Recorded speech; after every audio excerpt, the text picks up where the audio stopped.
Hey, welcome to the Shrewdness. I'm Prue, joined by Dex and Chiz. As usual, we are into the NFL playoffs. It's wild card weekend coming up. One of my favorite weekends of the year. This is where the gauntlets get thrown down. This is like for all the marbles. Teams pull out all the stops. You win or you go home, right? So a lot of effort has gone into the season this far for a lot of teams. The cream has risen to the top and are rated right. And Pittsburgh. And Pittsburgh. Carolina. And Carolina. So we're looking ahead tonight. We are going to spend a few minutes on college football playoffs. We're down to the final four teams, which is going to give us a quick rundown on that. And then we'll get into NFL wildcard weekend. And honestly, there's been a lot of coaching changes these last couple days or week, I guess. Black Monday delivered. Yeah. And one of them will be hired within minutes. Right. But yeah, he may already be hired. Before the show airs, he's going to be hired. A lot of demand for one in particular. So we'll talk about to that when we get there. Coaches. And then I think Chiz is going to lead us through a little exercise on situations as to which team is maybe most desirable for a new coach to step into. So we'll spend a little bit of time on that. And then we'll finish up with our picks going into the playoffs. A lot of close games and a couple of lopsided ones that we're going to weigh in on. So anyway, let's get started, guys. Let's do it. Chiz, tell us about the world of college football. Before we head into awesome wildcard weekend, we got a little appetizer Thursday and Friday night. So we get the two semifinals for the college football playoff. And I got to say, there's a lot about college. I've been a college fan my whole life, love it. There's a lot about college in the new world I do not like. The NIL world of just players jumping everywhere, free transfers, portal, everybody everywhere. It's craziness. But I will say this. In the pro side, it has created some unusual parity in the system. And so usually at the Final Four, it's the blue bloods. The guys you always know about. It's always, Ohio State, Alabama, Georgia, Notre Dame, they can make the playoffs. Notre Dame, if they ever make the playoffs. OU. This is the kind of teams that are always in the Final Four. But in this new era, one thing that has been interesting is you've got some teams that are fresh blood in the Final Four. So if you look at the Fiesta Bowl and the Peach Bowl we got coming this weekend, Fiesta Bowl Thursday night, there's four teams that are left: Ole Miss, Miami, Oregon, and Indiana. Three of these teams have never won a national championship. The other, Miami, hasn't won one since 2001. Yeah, it's hard to say. It's been a while.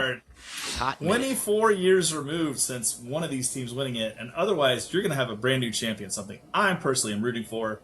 I would love to see a brand new champion. But I wanted to give everybody, if you haven't watched college football, this is a good weekend to start because you're going to see a lot of draft picks, potentially, a lot of talent, and you're going to see some good football. So that Thursday night game, you got Ole Miss and Miami.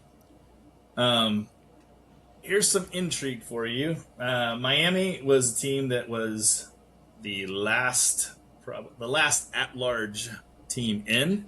A lot of people question them. They've obviously proven themselves.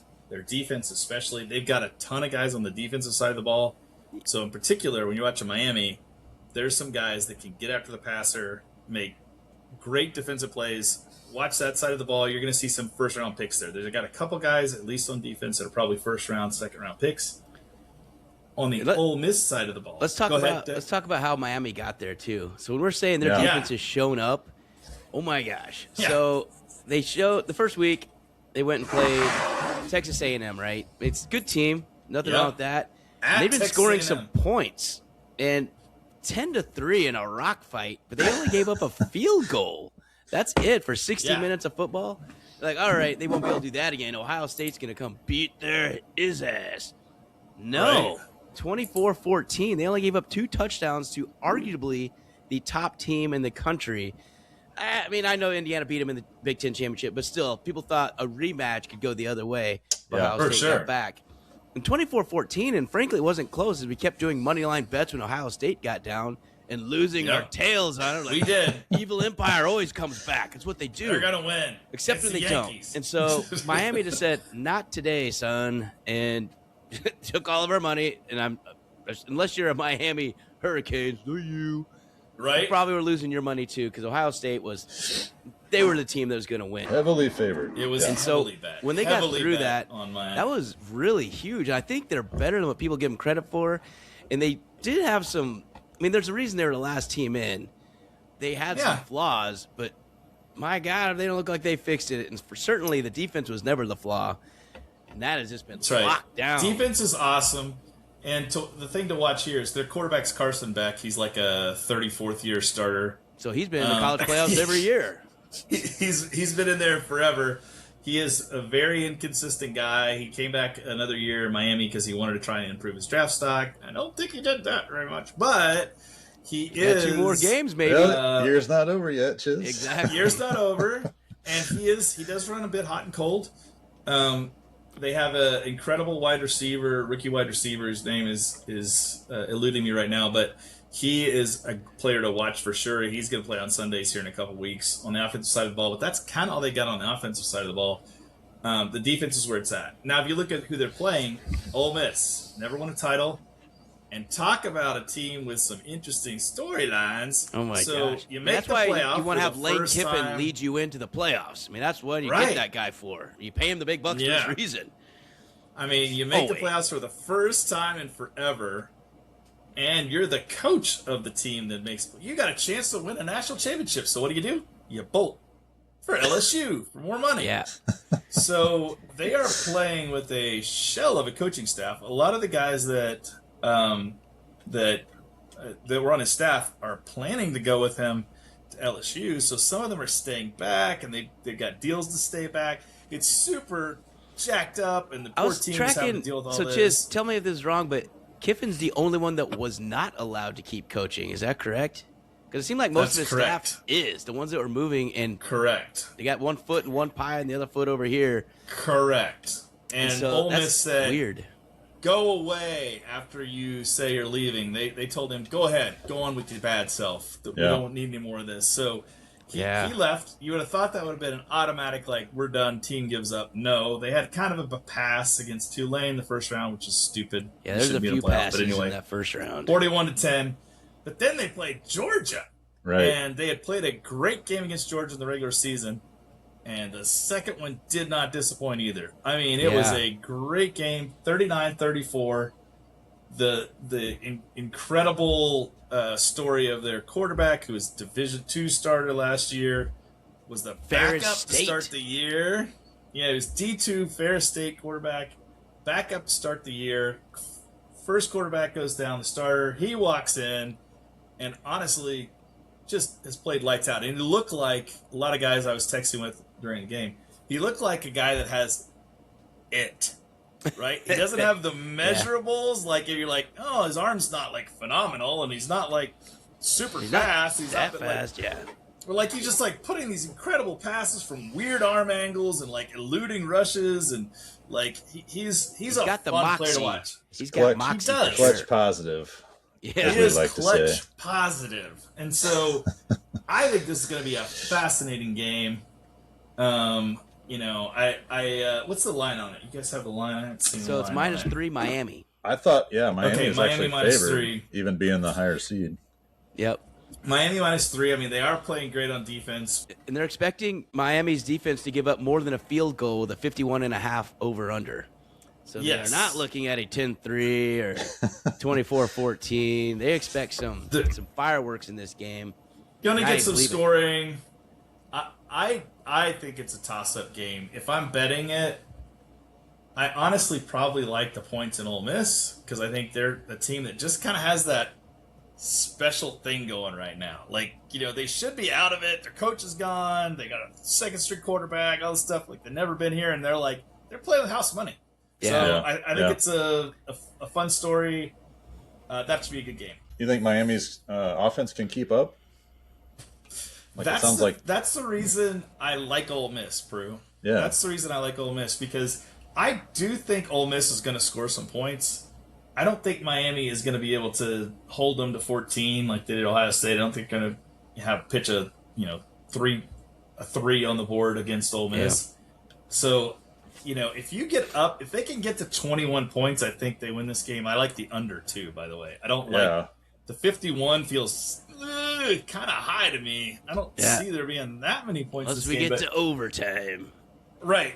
And then, in which case, you throw up 60 points just in overtime. Totally. Then all bets are off at that point. Yeah. That's the bad part about unders in college betting. No, not overtime. You're done. It's 10-10. And it's going to finish over 67.5.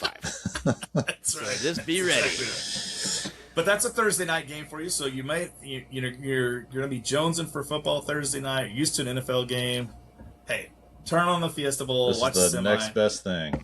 Yep, and Chambliss and Lacey are kind of the players to watch in this particular game on the offensive side. Thank you for those names. I couldn't remember. Chambliss, quarterback for Ole Miss. Lacey, the running back. And then on the Miami side, the Tony, I believe, is the wideout that I was telling you about, the freshman wideout. That sounds right. Check him out. Very fast. And then on defense, a lot of folks in Miami. There's a couple of guys that, in particular, rush the passer really well. So it's going to be interesting for Trinidad Chambliss to face that. So Friday night. Now let's turn to Friday night, and you got two teams that again have never won.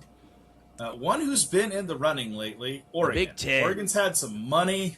Yep. They got the Phil Knight money for the last 20 years or so. So it's made them competitive, but they've never quite been able to get over the hump. They've always run up against a bigger, faster team. Generally more physical. More physical, usually. They almost always get beat down, but now they're in the Big Ten and had to play all those guys. No more Pac-12 they've facades, adapted. Man. They have adapted. They're tough. So they're a tough team, but they're going up against like the weirdest story ever. They're going to make a story about. They're going to make a movie about this. Movie is going to be incredible. It's probably going to be Disney, but I hope it's not. I want them to go like a little darker, deeper into this thing. They need to go. For Cignetti, you need a little darker. And if you don't know who Kurt Cignetti is, like he would say, Google him. Google me. So this guy just wins wherever he goes. He has brought in some players via the portal, but for the most part, he's built a team out of guys that weren't like 5-star recruits. Guys that were not 3 even and 4-star guys. Like he's got like mostly 2s and 3s. So you gotta love what he's done, and he's a great story. And Indiana, guys, here's a little trivia for you: the team that's lost the second most games in college football history, Indiana. No way. Yeah. They have lost a lot for many years. They're a basketball school, Chiz. Oh, if you talk to Indiana fans, like they don't really know where the football field is on campus. Except in relation to where it is on the way to the basketball court. So like this is like a totally new world for them. Yeah. And they're a great story, and so I think this game is going to be really entertaining. Yeah. Indiana, I've been a doubter and not a hater. I like the story, but I've been a doubter all year because I'm like, they didn't really play anybody. Like their schedule wasn't that tough till they played Ohio State, and I thought honestly Ohio State was going to boat race them, and I bet that way, and I lost. So I was like, okay, maybe they're for real, but I was like, yeah, you never know. But if you look at what they did to get here, they had a bye in the first round, and then they had played Alabama. You may have heard of them. They're a decent little college football team. Holy crap! 38-3 against Alabama. Yeah. Like the Collins shows in Alabama. Holy cow! Those poor people were all on cliffs the next day. Like, who is this team that beat us? What in the world? Indiana? What is this? Yeah. We're Alabama. Just got destroyed. Dude, it was embarrassing. Dismantled them. And Alabama, let's be frank, this is not the Alabama teams of Saban years. They're not. Evil empire walking around with a half-built Death Star. This isn't that Alabama team. And they were kind of also one of the teams that were, if they didn't make it, I mean, they're a 3-loss team. They look like it. They look like a 3-loss team that made the playoffs. argue too much had they not made the Yeah. No, and then they, but they just weren't that good. But the thing is, they got some talent. And speaking of, if you're looking at 4- and 5-star recruits, they got tons of them. tons. And they just got beat down by the JV team in high school and said, oh, wait a minute. We are coached phenomenally well. And it's not like Kalen DeBoer's a bad coach. He's awesome. He took Washington to the championship game a couple years ago. And then it hasn't been as fun for him in Alabama, though. The deal with DeBoer is it's a weird culture fit in Alabama. To be Alabama, you need a little bit of foghorn, leghorn to you. And he does not seem like that kind of guy. In him. You know? He doesn't have enough. He's like, just like, you move down to Alabama, it's just a different deal. And I think he's a good coach. He's a bad culture fit. I would be surprised if he goes somewhere else, at all. Because I do think he's a good coach. But it just doesn't seem to be working quite right. But that made me realize Indiana is okay, no, they really are that good. And Mendoza, who's arguably the number 1 pick, depending on what way the Raiders go. Do. They should trade back and get more picks, though, but they're too stupid. They'll figure out a way to mess this up somehow. I'm pretty certain. Yeah, they'll take some 6'7" wideout from a D2 school that has potential. Right, that runs a 4.2. Can't catch. So that's right. So that's on one side of the bracket. Easy to root for, but it's easy to root for Oregon too because they've never been there. And Oregon to get here, they beat James Madison, who was kind of a layup. Yeah. And then the impressive game was Texas Tech was a team that had looked really strong all year. They won the Big 12 in very convincing fashion. Yep, they were solid. Their defense was incredible going in. There's a ton of high draft picks coming off that Texas Tech defense. Matter of fact, one of whom rumored to be maybe a Chiefs target. But they played Oregon, and Oregon beat Texas Tech 23-0. Yeah. And I was shocked at how good Oregon's defense played. They've always had a good offense. They've never been really known for their defense. So the fact that their defense showed up like it did, they got to be coming in on a high right now, believing they can stop Indiana. And so I think you're going to have a really cool matchup of two teams that are a little bit underdog-ish, both of whom believe they can do it, both of whom have shown they've got the goods and have the talent on both sides of the ball. I think that's a toss-up game. I really do. I think the line is... Anybody got the line for me? Yeah, it's minus 3.5 for Indiana. Yeah. So the Hoosiers minus are... 3.5. I think it's tightened up. I think it was 4 earlier today. I think you're right. I think you're right. So we got two games that are supposed to be within a field goal-ish of each other. So this is going to be good football. I am going to make a prediction that we are going to see, this is my guess, the Ole Miss Rebels versus the Indiana Hoosiers in the championship game. That's what I'm going to pick. We'll see next week if that comes true. We'll revisit and talk a little bit about before the championship game, which will be a week from Monday, I believe. Is usually when they play it. Yeah, Indiana won the first game 30-20 this season. So they did play October 11th. Yep. Was that at Indiana or was that at Oregon? Well, that's impressive. And what part of the season was it? October 11th. Early? Yep. Yeah. Okay. Early-ish. Still, that's... But still, to go on the road at Outson, win a game by 10. But basically, they were trucking everybody all season, though. Yeah, they were. I mean, Iowa was the toughest one for like a defensive standpoint, 20-15. But they steamrolled UCLA, steamrolled Michigan State. They steamrolled everybody. Illinois. Yep. And you're right, they didn't play the bastions of the Big Ten, really. Maryland, not that good. Penn State was that was kind of the knock on them. The kind of knock on them was they didn't have to play the toughest teams in the Big Ten. That's why I was thinking they may not be all that. They played the teams in front of them. And the Big Ten, all in all, has had a very good bowl season. In fact, they've had the best. Yes, they have. I think they're 9-4 in bowl games. I double-checked. I want to make sure. But no, they are. Like, their losses were Ohio State, which is one you don't expect. Right. But Washington won, Northwestern, Minnesota, Penn State, Illinois, Iowa, Oregon. They've all won the first games. So that's right. Big Ten's tough, man. And it's huge now. It's the Big 40, I think. I don't know who's not in the Big Ten now, but we'll find out. Well, we are rapidly what I would say spiraling. I hate to say it, but spiraling towards a two mega conference league, and what we'll talk in the offseason on thoughts of college football and what could go there, but right now, as it stands, the Big Ten, I would say, is the best conference this year, which they've not been able to say for a long time. The SEC has held that for a long time. But I think top to bottom, they're a better conference this year, and it's taken them a long time to get to this place, but they have, I think, overtaken the SEC in terms of their talent and depth. I do too. This year. I do too. And I think bringing in the Pac-10 teams helped. Just brought in more talent, more people, more stuff. California viewers. They're coast to coast, man. They're Rutgers to Washington. It's just crazy. Absolutely. Their footprint's huge. So watch those games Thursday, Friday night. Your prediction is Ole Miss, Indiana, or that's just who you want? That's what I'm predicting. I think Ole Miss and Indiana are going to make it in to the championship game. So we'll see. I don't know if Ole Miss, Indiana, that's how I'm going to bet. Just to be different, I'll say Indiana and Miami.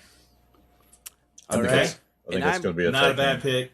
I've just been in the Grove and Oxford. I'm going to go for Ole Miss just because I had a blast there and it's super fun. Hotty toddy. Hotty toddies, baby, all the time. I love it. So I'm going Ole Miss, and then I'm going Hoosiers, baby. The story's too good. Signetti's an incredibly good coach. I don't know how you bet against him, and Oregon is good, but they've already beat them once by 10. And gee, many Christmas, they are not slowing down. Yeah. So I like Indiana, Ole Miss. One of them's just a homer pick, though. Miami's, they're not a bad – that defense could do something, but I'm not surprised. I don't think the offense can hang. You got to be able to score something, too, and Ole Miss can score. Yep. That's my worry, but I'm taking a flyer just to be different. Hey, I like it. Miami's defense would back you up. That's right. Averaging 9 points in the playoffs. So I'm hoping for a 17-13 game or something. So yeah, for sure. All right, I love that under. To wild card weekend. So pivoting over to football. After you watch Thursday night, Friday night, now you're ready. The hors d'oeuvres are already ingested, and now it's time for the big dog. Now we're ready for the NFL, and we are going to start off. We're just going to go with some observations, and we're going to look at some stuff and who we think is going to win these things. And we're going to put on our site, I think we might discuss this later, how awesome we did predicting playoff teams and division winners.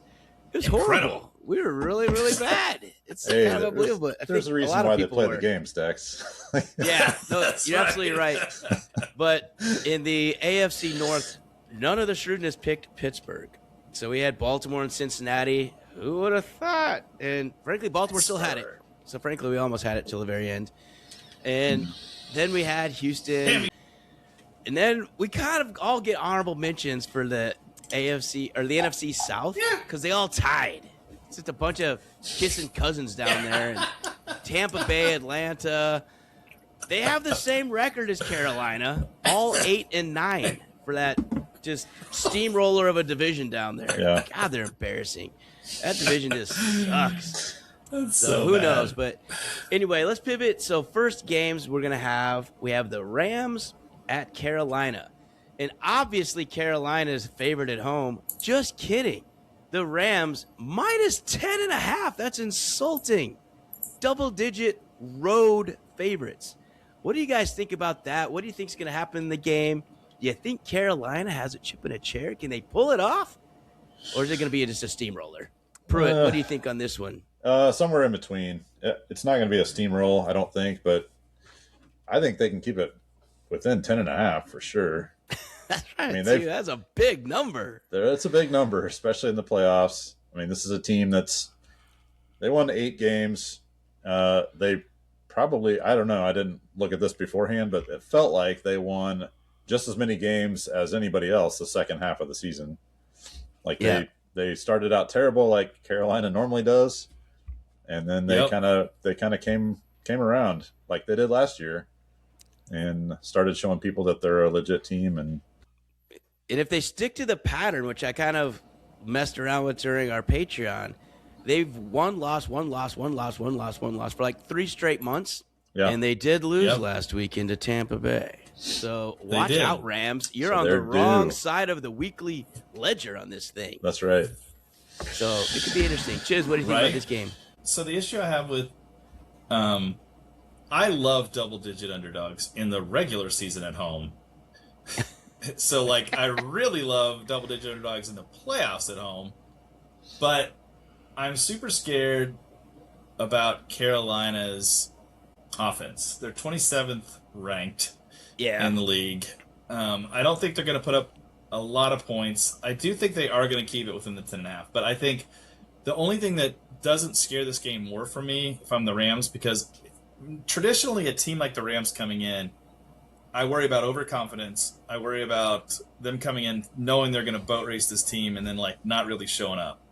Yeah. But the two reasons I don't worry about that is McVay and Stafford, Puka, Kyron Williams. Those are pros. Well, I think Devontae Adams.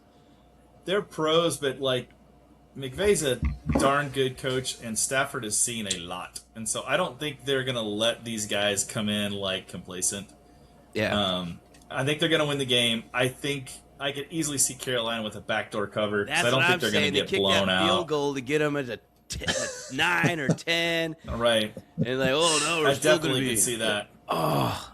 Like, I don't think this is going to be a dramatic game. Don't get me wrong. I think this is going to be kind of a snoozer of a game. I see, like, the Rams going up and then kind of, like, cruise control a little bit. And Carolina puts some points on the board to keep it close enough. So I think this is going to be the worst game of the weekend. That's what I would say.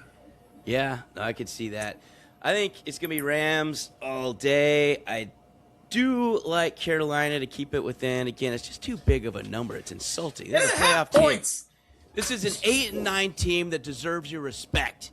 I mean, come on now. Just because some 10-win teams didn't quite get into the playoffs doesn't mean that. Right. Okay, we'll talk about that. We're 6-11, like the Saints. Come on. I just thought about this, but it might not be a bad bet to bet Rams minus in the first half. Right? Oh, like you said, that. They could get up quickly and then just kind of coast. And the whole rest of the game, Carolina's getting aggressive to try to close the gap or whatever. I can see the Rams jumping out to a big lead by halftime. That might not be a bad bet if you're going to that's probably pretty good. On something. Yeah. All right, let's go to the next game on that slate. So for Saturday, we got this one's going to be great. Green Bay at Chicago. Oh, yeah. Round 3. Man, if you've watched the first 2 games, this has been incredible. Last play of the game, round 1, was a 2-point conversion that Caleb Williams just missed and fell and clattered to the ground, and Green Bay gets their win. Next game, once it was, I don't know how the hell they did it still. I mean, even if you watch it again, if you're watching it on replay, you're like, that can't work. And then it still does. It has to be on tape for you to believe it. If you told the story, you wouldn't believe it. Chicago comes back and then gets his walk-off 40-some yarder to DJ Moore in the end zone. Incredible game. I think they came back from 11 points in 4 minutes in the fourth quarter and then made a stop and then got the game-winning touchdown. We're staying away from this thing. It's just going to be fun. I'm getting popcorn and probably a nice cold beverage, and I'm going to enjoy thoroughly this game, especially sitting in Illinois. This is a bunch of Bears people going nuts right now. So it's going to be a very good game. I'm excited to see if Chicago can pull this off. I mean, Green Bay's favorite on the road was, tell that to the Bears fan, like, we are home and we are underdogs to the team we just beat. All right. All right. I see what you're saying here. Exactly. Right? So I think there's going to be some billboard material there. But Green Bay has made Chicago their biatch for like decades. Decades. I mean, that's the only thing they hire the Green Bay coach to do is to beat Chicago. Aaron Rodgers, my house. Right? Yeah. Brett Favre didn't lose much either. So it's just been a whole bunch of, like, a generation of Bears fans has really only seen a handful of wins against Green Bay.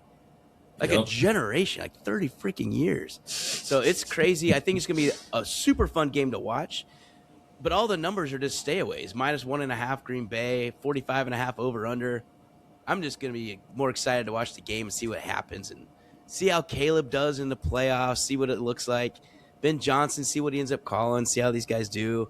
And then Green Bay, when you look at it, they're just roster of 2s and 3s at wideout. Is that going to kill them? Yeah. They are average Joes. They just need their yellow shirt with red lettering, average Joes, to see if they can dodge a wrench. But their defense is superior. Even without Micah Parsons, it's still better. And Jordan Love appears to be more consistent, But who do you think's going to actually take this when it all comes down? Chiz, who do you think's going to actually win the game at the end of the day?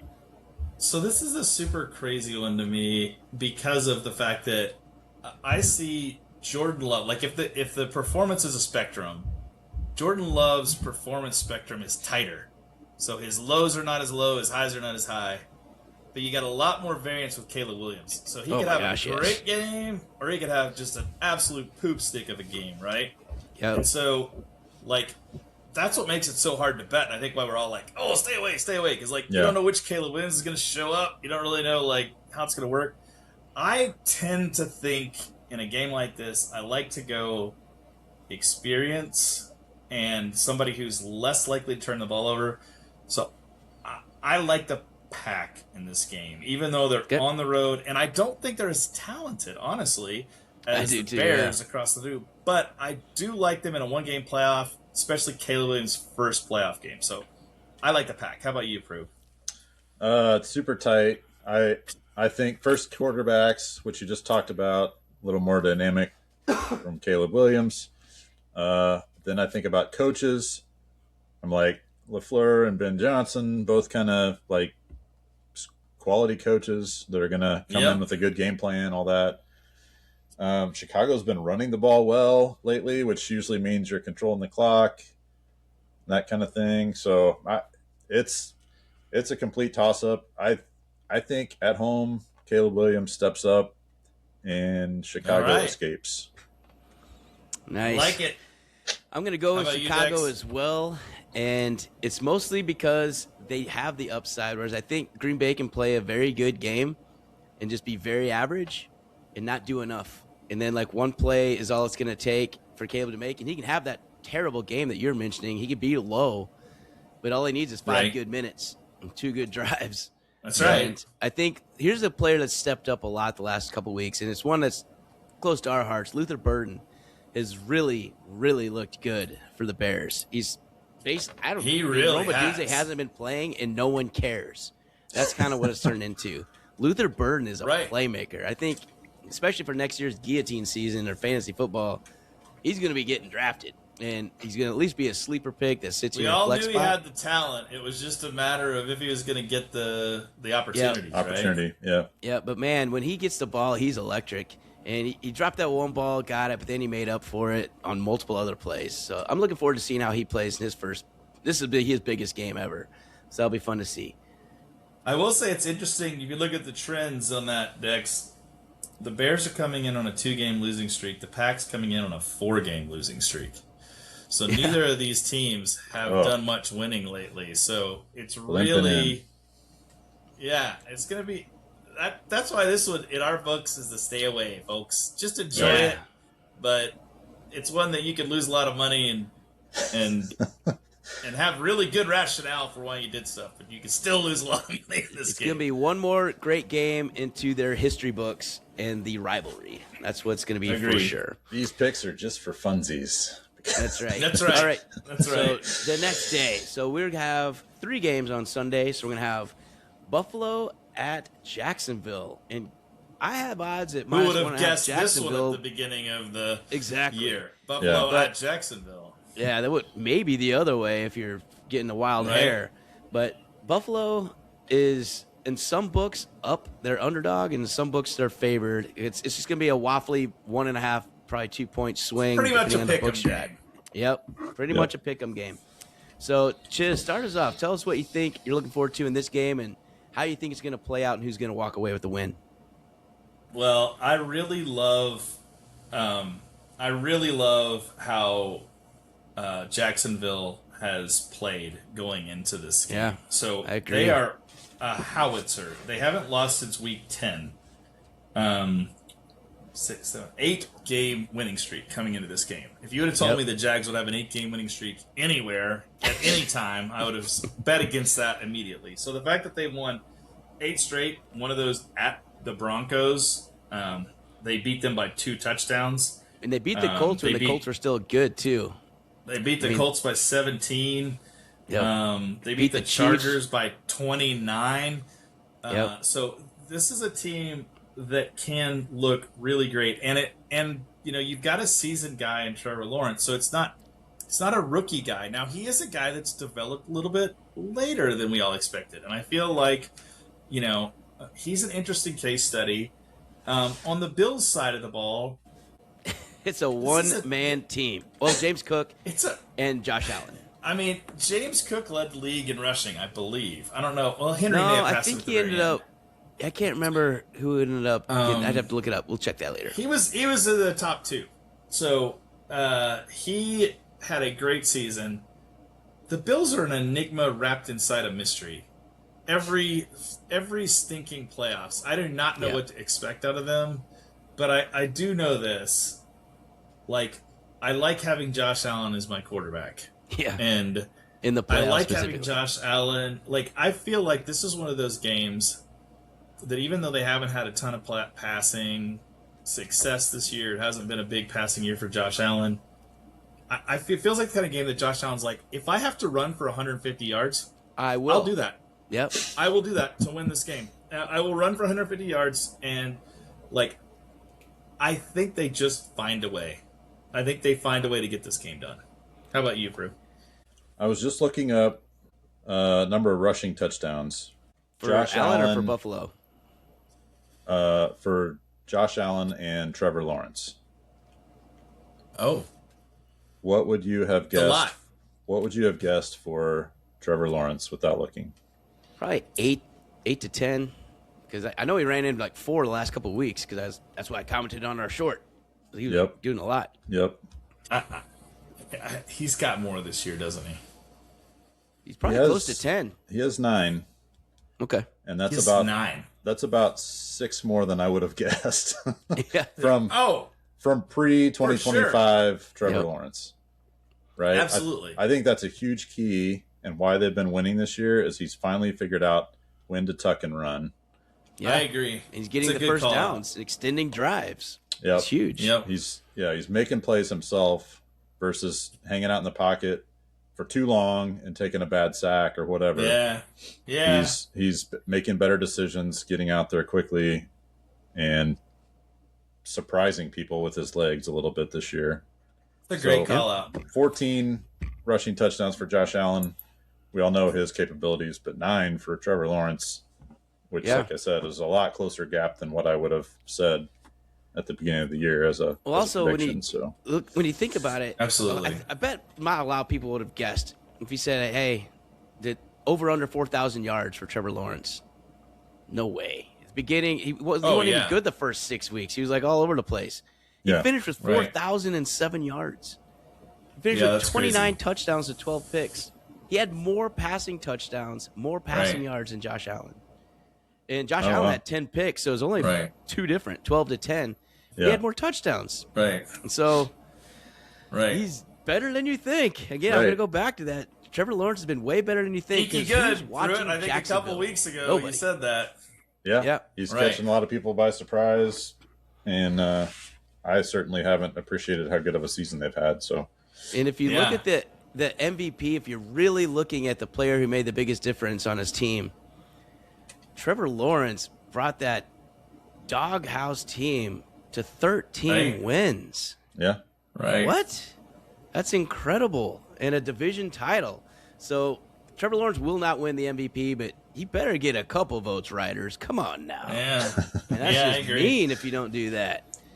Right. But anyway, I think the other part of this game is going to be huge is the running game. So James Cook versus Travis Etienne, those guys have been doing awesome. Like Travis Etienne had the beginning of the season, which if you're a fantasy player, you know, wow, he was incredible. And then he kind of took a couple months off, it feels like, but then he's finished really well too. So he finished with 1,100 rushing yards and 7 touchdowns. And James Cook obviously had a truckload, 1,600 and 12 touchdowns. James Cook, playoff James Cook, especially if he does what he's done the last couple seasons, it's the reason he got paid. Is James Cook is incredible. Yeah. And he's super electric, and he didn't. I just see him being a difference maker in this game. I am going with Buffalo as well. I think Jacksonville is going to make this a great game. I think Trevor Lawrence is going to make some plays. I think it comes down to the very end. I just think Josh Allen makes one more play, or James Cook makes that one more play. I think you see a lot of tight ends. I think it's going to be Knox and Kincaid. And then Mr. Reliable Khalil Shakir for his 8 catches for 12 yards. And that's just kind of what we're going to see. But I think Jacksonville, Liam Cohen has done an amazing job with Jacksonville. And he should potentially be really talked has. for Coach of the Year, but you don't hear that either. Yeah. Like, it's Ben Johnson for Chicago, who had way more talent to work with. Then you have Jacksonville. Yeah. But that's a good story. So I think it's going to be a good game. I'm going with Buffalo in this one, though, at the end of the day for basically a pick 'em. But Josh Allen's going to will his way to victory. He cannot let a no Lamar, no Pat Mahomes playoff and not take advantage of it at Jacksonville. Exactly. Come on, man. He's going to win week 1. I think so too. I think he and McDermott have the playoff experience to carry him forward. Jacksonville, awesome season. I don't know if they can sustain it in the high tension moments in the playoffs like we're going to see this week. Yeah. So I would say definitely put your bets down on the Jaguars. We are all 3 on the Bills. Oh, that's for sure. And once again, underestimating Jacksonville, which is what we do here on the street. What we do. I mean, it is it is tough to go into Everbank Stadium. It is known as the Lion's Den. All those empty seats are very loud. They're very echoey. You it's can the Jaguar hear Den, yourself Chiz. talking back and reverberates when you're doing like, That's right. down, set, hot. It's just very tricky. So fortunately, I think Trevor Lawrence has learned to deal with the empty stadium. They might even sell this game out. Maybe. Yes. Because Buffalo will travel to not be freezing for once. It's going to be nice. Yes, that's right. Yeah. It's a vacation for Buffalo. Next game, we have San Francisco, who had a chance for the top seed and taking the week off, tumbled all the way to the 6th seed with that Seattle just beating their butts last week. But they'll be traveling to Philadelphia, which, man, they would have rather gone to Carolina, I bet. So San Francisco at Philadelphia. The odds right now is Philadelphia minus 4.5, at least on my book, and 44.5 over under. I think this is going to be probably another ridiculously competitive game. I think after Buffalo Jacksonville, we're going to go right into another one that's going to be within a field goal kind of game. And San Francisco, they lost one, but boy, they were trucking people the previous 5 weeks. And I wouldn't sleep on them. And we've talked all season that Philadelphia doesn't really inspire fear. They look a little inconsistent, and they've been playing better. Don't get me wrong. I think Saquon Barkley in that run game has gotten going. A.J. Brown clearly has gotten going. I think he's been one of the top 3 wideouts in the NFL the last month of the season. Jalen Hurts, you can say whatever you want about him, and we do. But one thing we keep agreeing on is that dude wins. God dang, does he just win find a way to win. And I think it's going to be another incredible game. But, Prue, how do you think this one's going to play out when it all gets down to the last couple minutes? Who's going to walk away happy? Oh, man. Who's going to be disappointed this year? I think I have an unconscious bias against Philadelphia, to be honest. It's conscious. Don't make it unconscious. Yeah. We don't like Philly. We hate Philly. I don't like him. There we go. I don't like Hurts. I think he's too, I don't know, cocky and self-centered. Personal opinion. Yeah. I believe in Shanahan, San Francisco, CMC, George Kittle. I think they give Philly all they can handle. This game comes down to a last-second field goal is what I feel like. Either way, but there's it's like a plus 180 or something for San Francisco money line. I'm going to throw a couple bucks down just because of the odds, and I think this game is closer than a 4-point spread right now. I'm not really sure how they got to that number, but whatever. Yeah.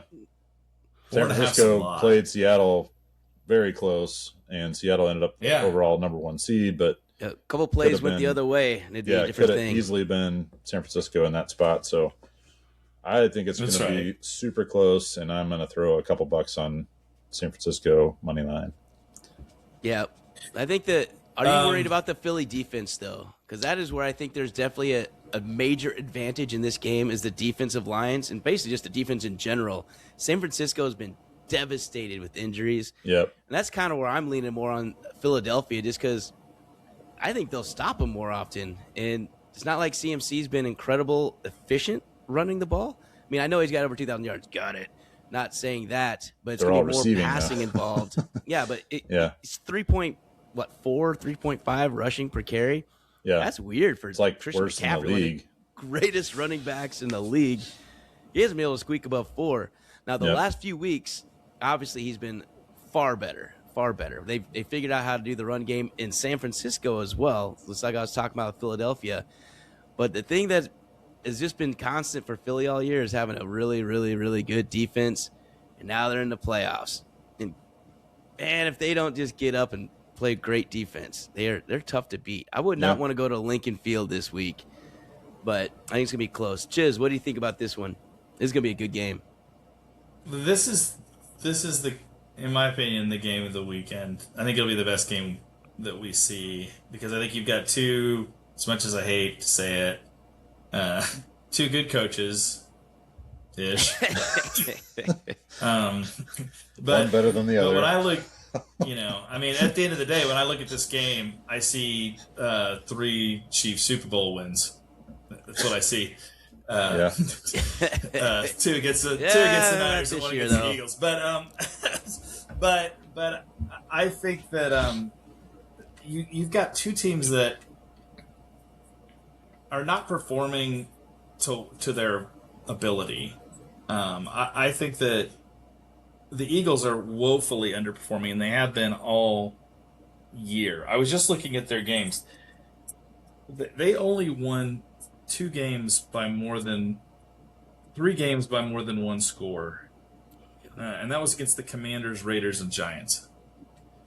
So the rest of their games were super tight, with them barely winning. Games like, 16-9 against the Lions, 13-12 against the Bills, 24-20 against the Cowboys, 20-17 against the Chiefs.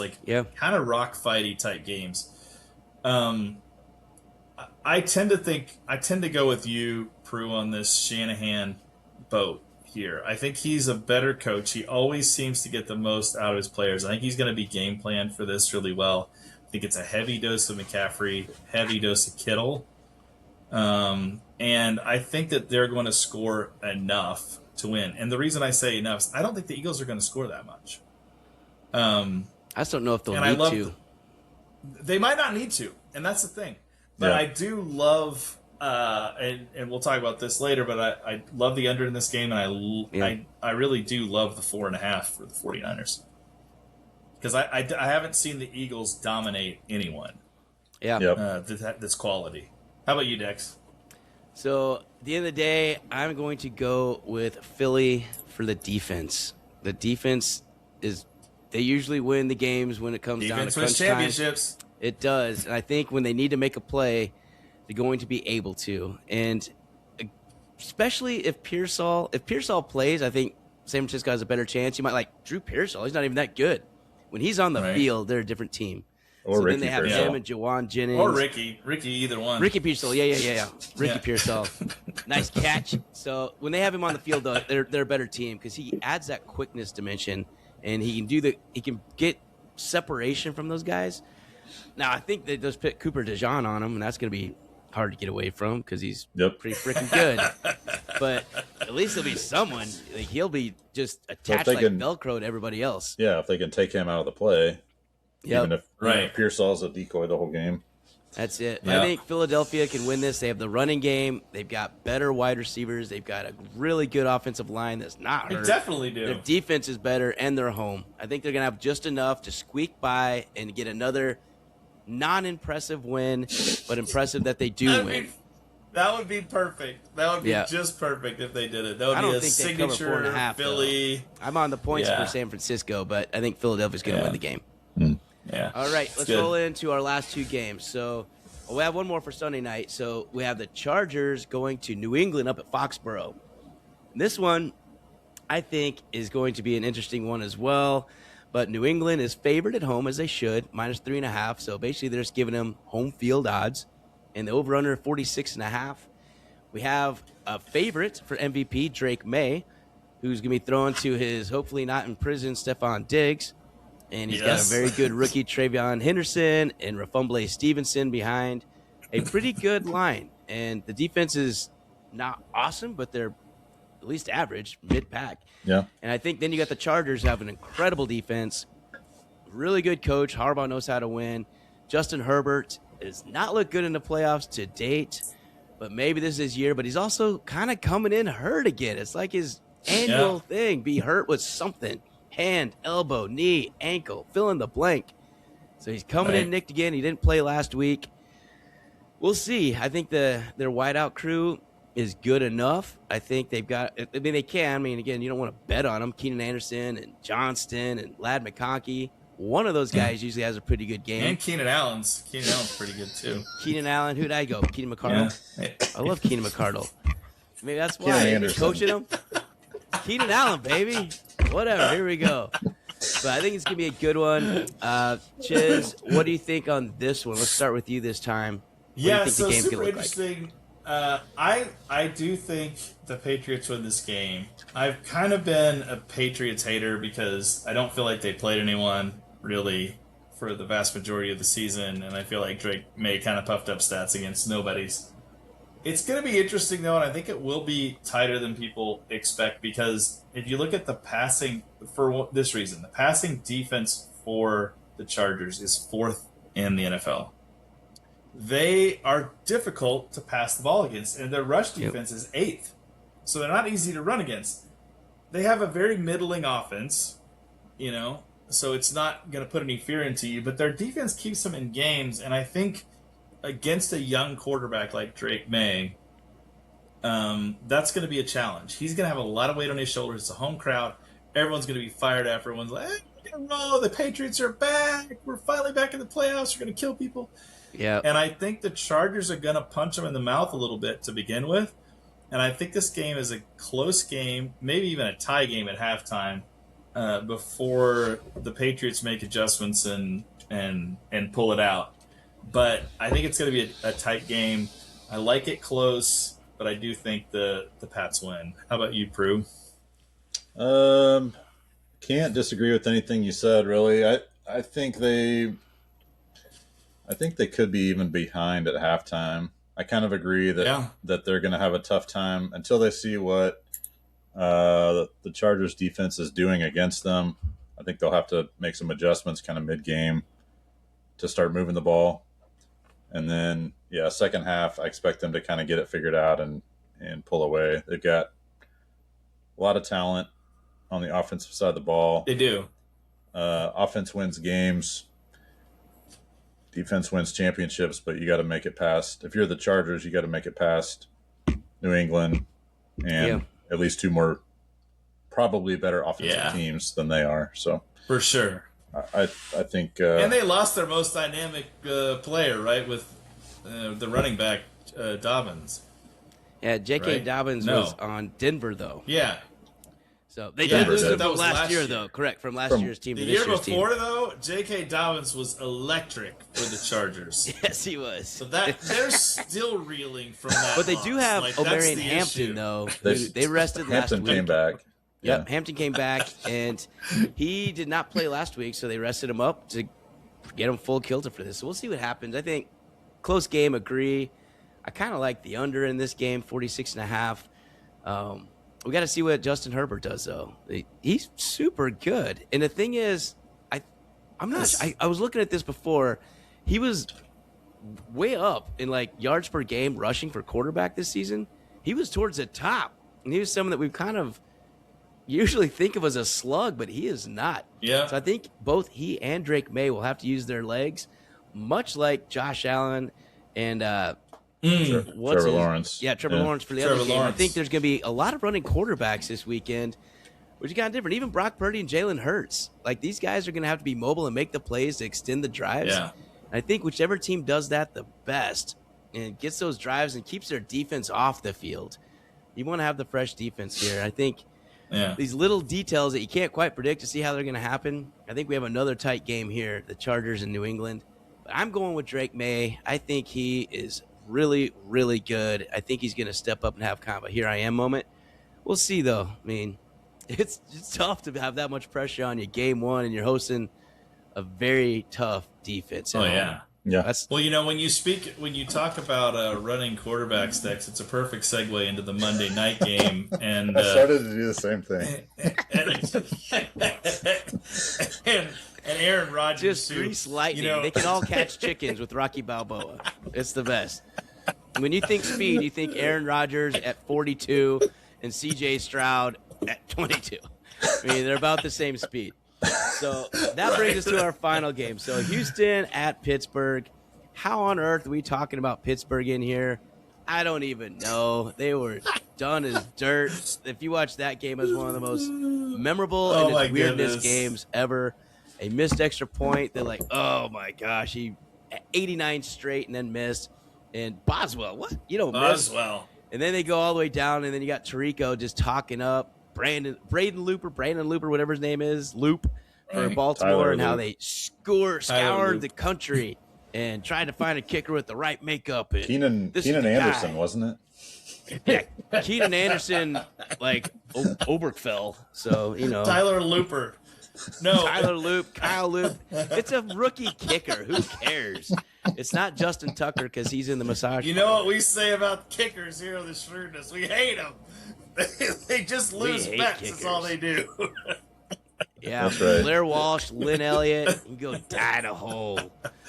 So That's whatever. So, but I will say, Dex, the Steelers are having a phenomenal season by their standards. 9-8 is usually their bar, and they went 10-7 this year. So they are way like above this is average. they're hanging the banners in Pittsburgh as we speak for this 10-7 season. Usually 9-8, occasionally 8-9, but 10-7 is quite impressive for them. I think this is really where the talent's going to come through. I think this is what they've been waiting for all the time, to have DK Metcalf come back from his suspension for punching a dude. And I mean, thank God. And when we what were say they doing dude, without those 35 yards of offense? Player. Yes. We mean literally a dude in the stands. That's right. So this barn burner is slated for a -3 for Houston, so road favorites, and 39.5 over under, and what they expect to be an absolute rock fight, which I don't see how it can be anything else. So 39.5 points, and it's supposed to be not even that bad of weather that I'm tracking as of now anyway. So it's not going to be the winter blizzard conditions in Pittsburgh.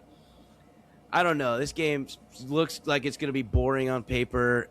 Houston's defense is incredible. Pittsburgh's defense can be good sometimes, but they just seem to not ever do it. If you watch that Baltimore game, you know what I'm talking about.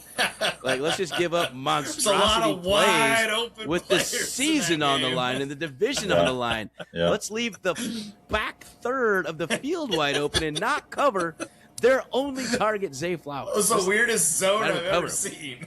Yeah, it was the goofiest thing. Like, I like Houston in this one. I really don't. No, Pittsburgh can't keep this charade up. They're not very good. I don't even know how they got to 10 wins. They are the worst 10-win team out there. Man, they're bad. Really are. TJ Watt is awesome. I'm glad he's back, and he can help. I mean, he made a play just being there, right? And Hayward's good. Jalen Warren's okay. I mean, what do they have? They got old man Rodgers, who it's going to be a different thing seeing Houston's line come at him. Vice Baltimore. And when Hamilton went out for Baltimore, suddenly they were good. But when he was in there, Pittsburgh wasn't good at all. And Houston's got 11 Kyle Hamiltons. So yes, we'll see what's they up. do. I don't see this being very entertaining. I think Houston, I kind of like the points on this one. I just don't think Pittsburgh's going to score much. But, Prue, what do you think on our rock fight game? The Battle of Slugs. I saw, I think, the first, 9 of the first 12 completions Rodgers had in the last game were to Gainwell and Warren. Behind the line of scrimmage, yes. Something like that, yeah. Just a whole lot of... A la Alex Smith. Yeah. Check down Charlie. Captain check down. Yeah. Derek Carr type game. I think Rodgers is going to throw 35 passes for 80 yards or something crazy. And it's going to be totally. It's going to be like a 17-13 game or something. I don't know. Chiz, what do you think? I had it 17-7. 17-7 Texans. I predict a lot of slow-mo Brett Favre cutaway shots or Brett Favre, Aaron Rodgers cutaway shots of frustration. A lot of him run the route. It's going to be a lot of like a lot of slow-mo reactions from him. Do you think we'll see any Keenan Anderson appearances? Maybe Keenan Anderson, maybe Brett Favre. Jerome Bettis. I don't know. Jerome Bettis. I think they're going to spend the whole fourth quarter because it's going to be boring and the game's probably going to be decided. There's a reason they put this game on Monday night, okay? Because they need everyone has to watch it. There's nothing else to do. It's like, okay, fine, I'll watch the last playoff game. No one really wants to see Texans Steelers. It's not entertaining. Not exciting compared to the other ones we went. Like they're starting and ending with some doormat games. The Rams, Carolina, and Houston, Pittsburgh. NFL ain't dumb. They know when to put. Hey, we'll give the they're here the to sell windows wings. That are going to be toughest. Here to sell absolutely, food. absolutely. I think the whole fourth quarter is going to be spent talking about whether Aaron Rodgers is coming back or not, and a lot of drama around that. And that's going to be the whole storyline. Will this be the last walk out the tunnel he has? Yes, totally. I think it will be. I think it's going to be his last walk up the tunnel. And I do think this is it for him. I think we saw. I don't know if you saw the end of the last game, but they did have a little bit of an emotional kind of break for him. As much as he thought that was how he is going out at the end of that game. He did. I think he thought he was going out that game, and I think he knows, I don't think he physically can do it next year. So I think this is the swan song for him. If you're an Aaron Rodgers fan, enjoy it. You're getting a shell of Aaron Rodgers, but you can watch him one more time throw flat passes to a true shell is Phillip Rivers. So if we're saying can he do it, Aaron Rodgers can certainly come back and he could do it. He could do it, right? But it'll look strikingly similar to P-Riv. And yeah, that's right. What I do worry about a little bit, honestly, is I would hate for him to go out on a stretcher, which could easily happen in this game given the guys that are coming at him. I think the Houston defense is ferocious.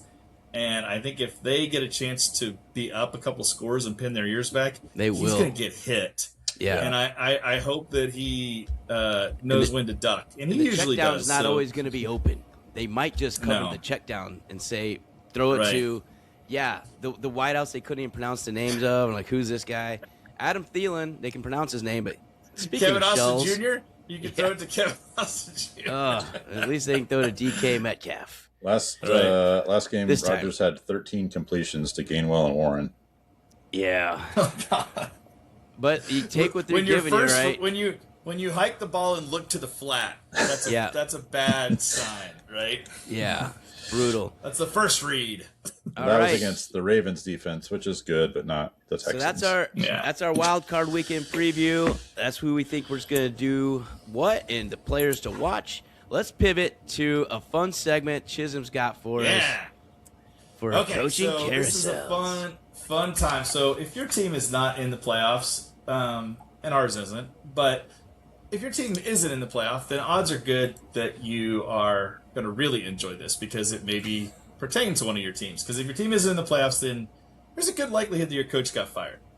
And on Black Monday, we did have a lot. We had 2 coaches fired prior to Black Monday, and then they came like they always do in droves. So we had 7 coaches get the axe. The Harbaugh for the Ravens, Gannon for the Cardinals, Stefanski for the Browns, Carroll for the Raiders, Dable, which is fired in season, for the Giants, Raheem Morris for the Falcons, and Callahan, who is fired in season, for the Titans. So there's 7 spots that were opened up on those teams and those coaches. So we're going to play a little game here.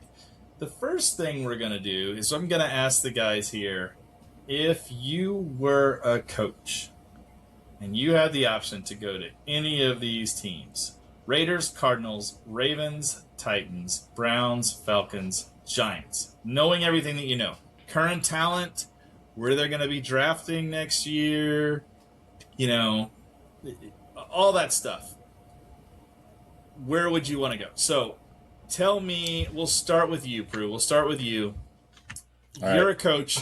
You're talking to the agent. You're like, dude, where do you want to go? I started back. Or where do you not want to go? Yeah, I started from the back Where do you end. not want to go? All right. That's what she said. Number 7 on my list. So least desirable coaching spot to go for me is the Arizona Cardinals. I see just a quarterback situation that's kind of a mess. Yeah. What are you going to do there with Kyler? Yeah. I don't know if he's going to be there. I know. Right. So you don't really know what you're getting into. What about all the running backs? Give me Prue? Shadur instead, baby. Yeah, All the there's running backs in Carousel Arizona. running back because they're all hurt. You do have Right. you got McBride, which is arguably the best tight end in the league, one of the top 2 at least. Harrison. Marvin Harrison Jr. So there's some offensive talent there. I get it. I don't know. The Cardinals have been bad for a long time, and Super fired up fan base though. They really get into the games, right? it And just the owners are invested in giving him the top facilities and Exactly. great practice spaces. for They're me really, that's they're all in. for me that's the obvious last choice. Followed closely by the Browns because they're the Browns and they haven't been good in forever. I just don't see any the What only do you mean you don't want to go to the Browns? the only justification you could make for going to the Browns is I'm going to be the one that turns it around or whatever. But right. nobody's done that for 20 years, so no thanks. Many have tried, many have fallen. Then there's this is kind of a bell curve, so there's a bunch in the middle that are probably okay fits if I'm a new coach. Titans have some high draft picks recently, showing a little bit of a sign of promise, but they're still kind of on the lower end for me. Raiders are going to have the number 1 overall pick. Probably going to take Mendoza, rebuild their quarterback situation. And You're such a cool owner to go drink with and have a bud. They got Bowers and Gentry, right? So they got even some talent. Genty. Get haircuts with the owner. Bowl cuts for everybody. Giante. Hey. Right. All right. So Raiders are probably my 3rd pick, maybe. And then really the top 2 for me, I think Falcons and Giants, I think are kind of a toss-up. You got Bijan Robinson and a extremely strong defense in Atlanta.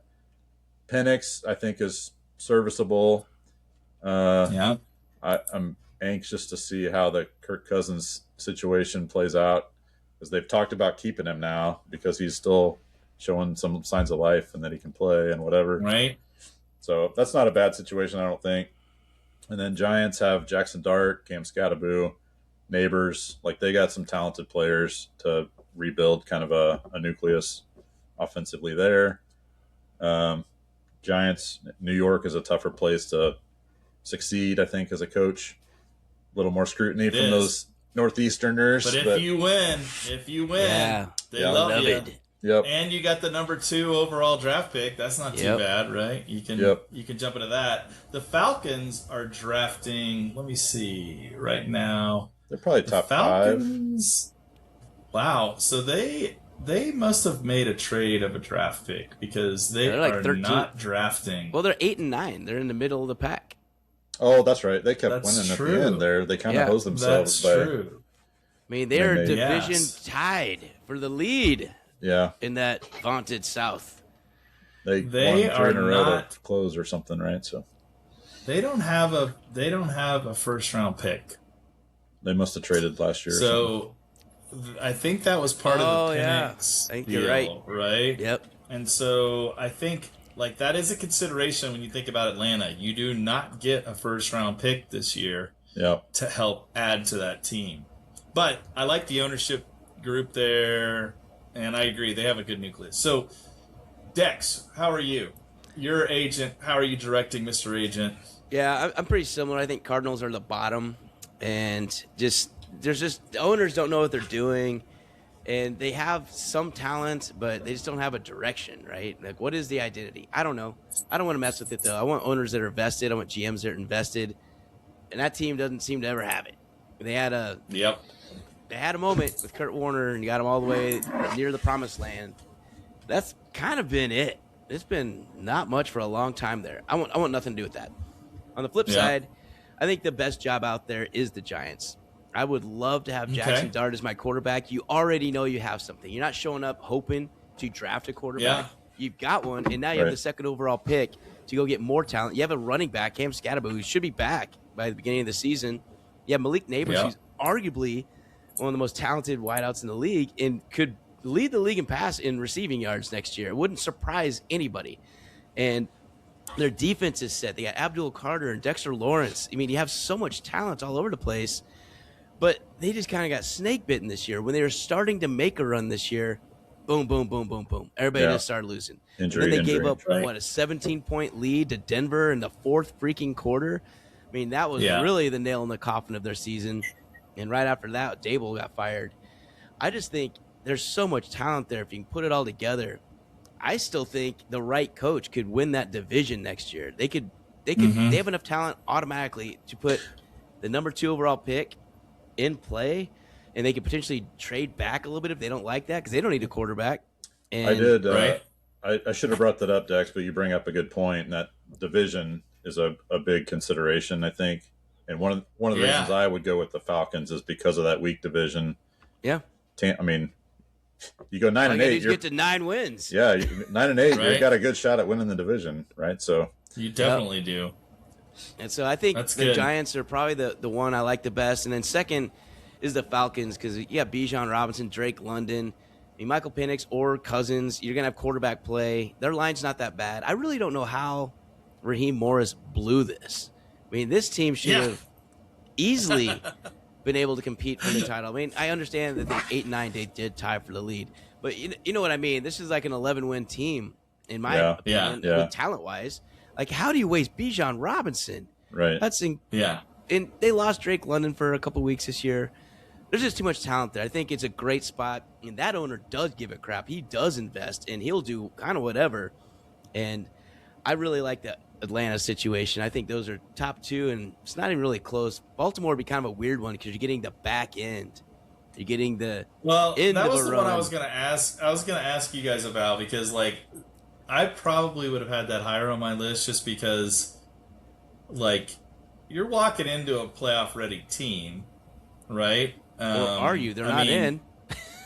Well, except for a Luke field goal, they're in the playoffs, right? So but they started off so bad. They started off so bad. You didn't have Lamar Jackson for a lot of the season. You still have Derrick Henry, who.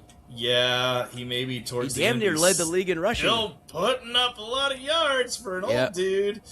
So, and there's some talent on defense. So, they're a little more intriguing to me. I was surprised you guys didn't mention them, but you both have them at 3 and 4 respectively. But I agree, they're towards the end. You're hoping to come in, build on success, and then rejuvenate with some new guys. So that is a little bit of a different job than what you'd be going into some of these others. The expectation level is pretty high there, too. Yes. They've had a coach for 18 years, and he's won. So you don't usually like to be the guy after that kind of guy. Right. So that's a really negative big shoes as well. to fill, whereas the other, not real big shoes. Like, that's true. The bar's low. Yeah. Just win some, man. Of the guys that, on to the next part, of the guys, if you're an owner, of the guys that got fired, are you calling anybody? Are there any of those coaches that got let go that you're like, yeah, let's call them in and let's interview? Anybody you're interested in that pile? The obvious one. Yeah. John Harbaugh is probably already hired. I don't know which team's going to get him, but I'll follow the rest of the NFL and call Harbaugh within 45 minutes. Call Harbaugh and give him a chance. And that'd be the same thing. So we make fun of this every year that Mike Tomlin is just a 9-8 coach and never has a losing season. But if he were ever to be let go, he would immediately be called by everybody. All these teams that never won would say, Right. God dang, give me 9-8. I would love to see 9-8. Carolina. Like Pretty darn Arizona. good to Arizona watch the Cardinals would playoffs be loving to every win year. 10 games. Yeah, Oh, Mike yeah. Tomlin goes to the Giants or the Falcons. You tell me those aren't going to be immediate, like, playoff contenders, and like not just playoff, They're like going to Super be Bowl in the contenders. playoffs. Yeah. But the problem is they keep sabotaging their draft stock for the last 2 decades because they're always in the middle, and you're perpetually getting good guys. I mean, you're getting T.J. Watts. I mean, come on now. Yeah, pick number 18 instead of pick number 4. Yeah, exactly. So that's right. You just don't get those top tier dudes that generally can't miss. There's been a lot of misses, don't get me wrong, in the top 5 picks, but they're never in it. The other thing that people don't think about is this isn't fantasy football. The draft doesn't snake. So you're getting that 18th pick for 7 rounds. Yes. Which is a big deal in the first round, but it's a really big deal in the 3rd and the 4th round. Because you're talking about guys that are starting to be kind of 4th, 5th, 6th round. These are like borderline guys. You go from a guy who's like, this guy is going to make a roster to this guy might not make a roster. And those kind of differences over 10 years, that really does affect the depth and quality of the team. So I agree with you. So Harbaugh, everybody's calling. Anybody else you guys are interested in? So Prue, hit this one up. Yeah, I've always been impressed with Brian Dable. I think he's I think he got unfairly discharged a little early this year from the Giants. A lot of injury problems that you can't control, obviously, as a coach. So I think he gets a job somewhere. And he also got saddled with a Russell Wilson that I felt like he had to start because of what they were paying him right out of the gate, and it was like, the GM gave you what to work with. Either. Yeah, right. Yeah. So to me, he got kind of a raw deal. I think he deserves another chance in the NFL. I like that. He's proven he can win. I mean, didn't he win Coach of the Year 2 seasons ago when the Giants and Daniel Jones went to the playoffs and beat the Vikings? Yeah.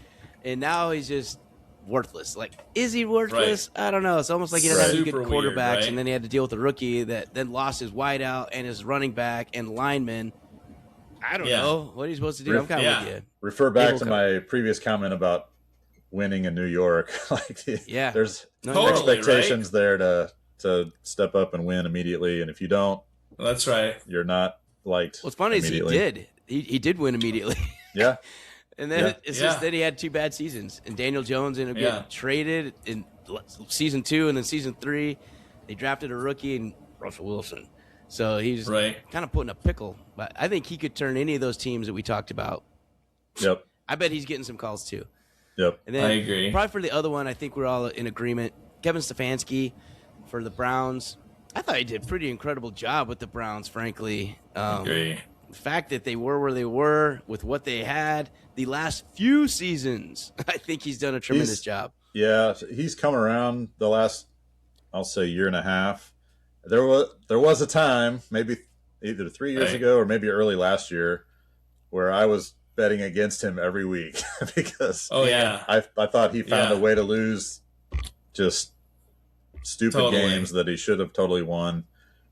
He's gotten better for sure, and learned even with the Browns, you can win some games every once in a while. I feel like that ownership group is an absolute nightmare. Yeah. And I think that if you look at what they've saddled that team with for years now, and you're walking and you're dealing with that horrendous contract. Deshaun Watson you go out and you sign Deshaun Watson, and they're still paying that, and they're going to be paying that for a while. Like, you're putting yourself in a massive hole already. Right. It's a really difficult job. So I do think he's kind of made some lemonade out of lemons there. And like the GM, 0 favors. Like, I'm going to draft 8 quarterbacks, and you figure it out. Like none of whom are really that good. So here's what you see, guys. Right? Like, and I'm not addressing anything else while I'm at it. So it's like I don't see any of those quarterbacks hoisting the Lombardi Trophy in their lifetime. So, and that's who you gave me. All right. Yeah, Stefanski's a good. So, circling back though, I agree. I think those are the 3. One follow-up question for you guys. You think Harbaugh should have been fired? Was it time? Was it one of those deals where he had just been there too long, they needed a new voice? Or was it a mistake? did they take a guy who's like perennially in the playoffs and they're going to regret it? Are they going to say like 10 years from now, holy crap, we were at the peak and then we almost had it and then we got rid of the coach?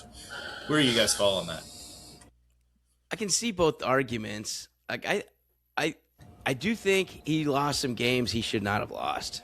And they started behind the 8 ball a lot. And I don't know if it's coaching or not, but the players, I don't know, man. It's like they weren't playing as well as they could play.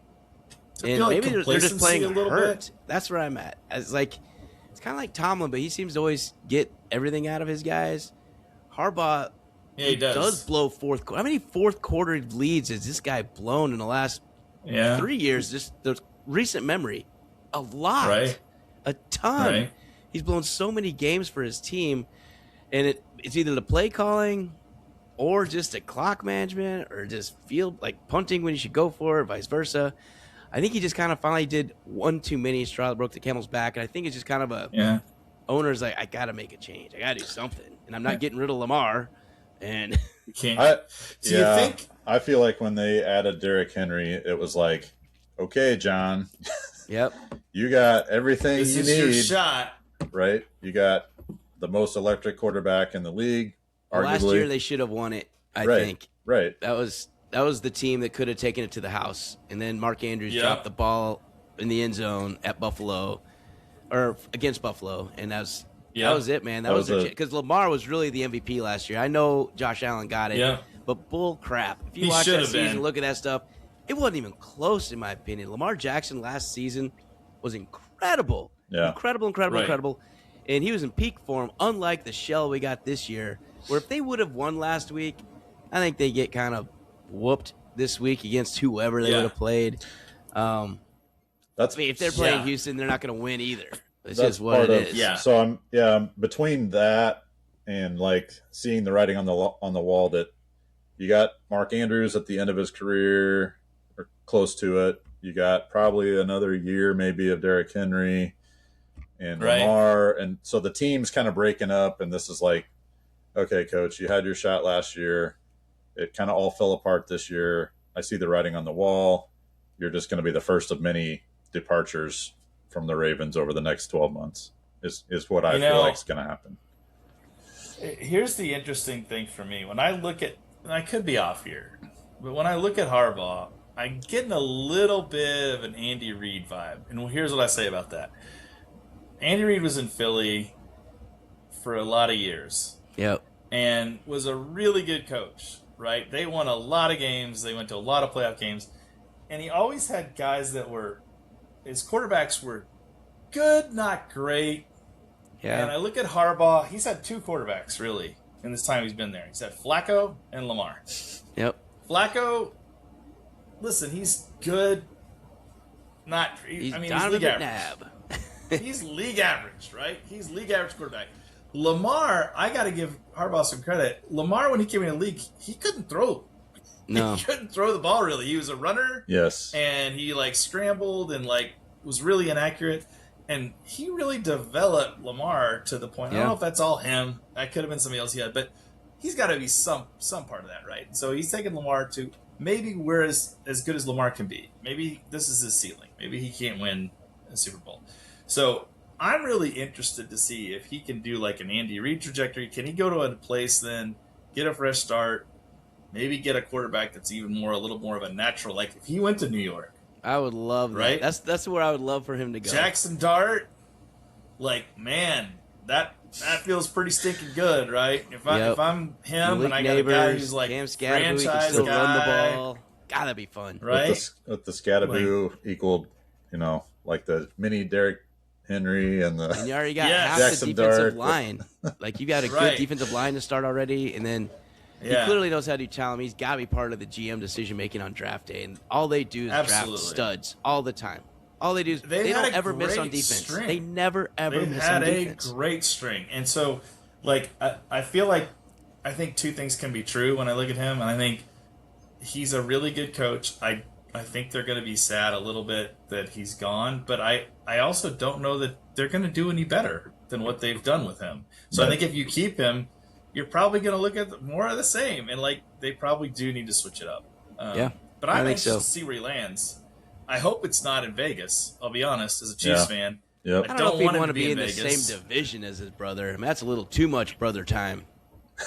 I agree. I would not. I don't want to have to go if I'm the Chiefs. I don't want to have to go against two Harbaughs and Sean Payton as a coaching. I just think. I mean, New York could be a great fit. He's already on the East Coast. I mean, just slide up the coast a little bit, and you're right there. It's also switching. You're switching conferences. Yep. And that's a super. To you guys' point, super winnable division. Yep. Like if I'm him, I'm like, man, make that call, New York. It's the big time. Exactly. Got the number 2 pick. It could be interesting. I think it'd be fun. So let's go to our last thanks part. for playing that game with me. Let's do our pick. So let me wrap where we've been. You guys have been following us.